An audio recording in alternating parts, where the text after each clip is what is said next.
नमस्कार दोस्तों।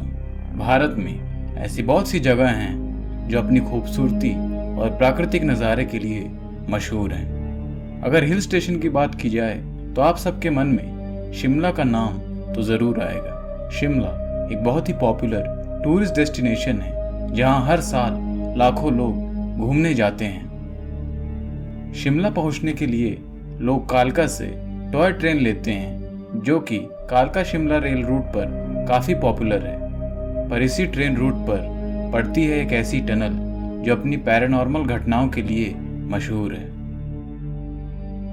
लोग बताते हैं कि इस टनल को बनाने वाले इंजीनियर ने इसी टनल में जाकर खुद को गोली मार ली थी और उसके बाद से ही अब तक उसकी आत्मा को अक्सर वहां देखा जाता है। इस टनल का नाम है बड़ौग टनल, जिसे टनल नंबर 33 भी कहा जाता है। साल 1898 में अंग्रेज सरकार ने कालका शिमला रेल रूट को डेवलप करने की योजना बनाई और इसका काम बहुत तेजी से शुरू किया गया। लेकिन पहाड़ों पर रेलवे ट्रैक बिछाते वक्त अक्सर पहाड़ों को तोड़कर उनके बीच से टनल बनानी पड़ती है जिससे रेलवे लाइन निकल सके। ऐसा ही कुछ इस रूट पर भी किया जाना था।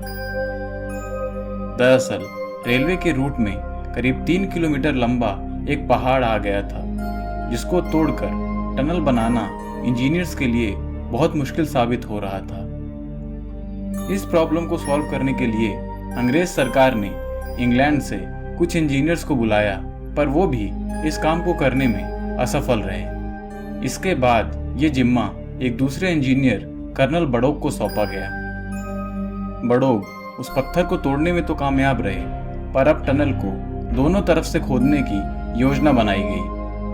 कर्नल बड़ौग की अगुवाई में उस टनल को खोदना शुरू किया गया, पर कुछ मिसकैलकुलेशंस के कारण उस टनल के दोनों छोर आपस में नहीं मिल पाए। इस गलती को सुधारने के लिए कई बार खुदाई की गई, पर कुछ रिजल्ट नहीं आया और इन सब में टनल बनाने का खर्चा करीब 10 गुना बढ़ गया।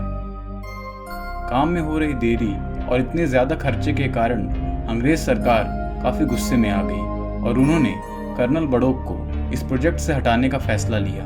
और तो और उनके ऊपर बहुत से फाइन्स भी लगा दिए गए और उनको जेल में डालने की बात कही जाने लगी। इन सब से कर्नल बड़ौग को बहुत ही बेइज्जती फील हुई और उन्होंने एक शाम को इसी टनल में जाकर खुद को गोली मार ली। लोगों को कई दिनों तक बड़ौग की बॉडी नहीं मिली और बाद में उनकी बॉडी को वहीं टनल के पास में ही दफना दिया गया।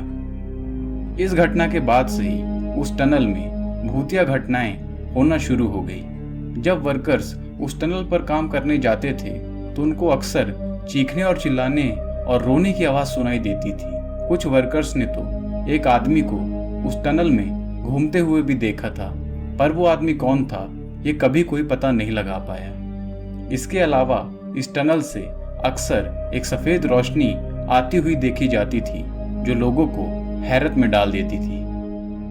इतने साल बीत जाने के बाद आज भी वहां के स्थानीय लोगों ने कर्नल बड़ौग को उस टनल के आसपास घूमते हुए देखा है और हर रात को किसी के रोने की आवाज सुनाई देती है। लोगों के मुताबिक शाम होने के बाद उन्होंने उस टनल के पास जाना भी बंद कर दिया है।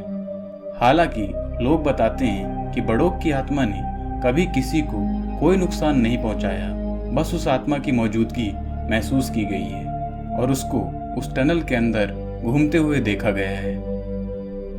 इस टनल से गुजरने में ट्रेन को करीब 2.5 मिनट लगते हैं और कुछ टूरिस्ट ने भी किसी पैरानॉर्मल प्रेजेंस को महसूस करने का दावा किया है। तो दोस्तों, आपको क्या लगता है इन सब बातों में कितनी सच्चाई है? अपने व्यूज नीचे कमेंट्स में जरूर बताइए और ऐसी और वीडियोस के लिए इस चैनल को सब्सक्राइब भी कर लीजिए। धन्यवाद।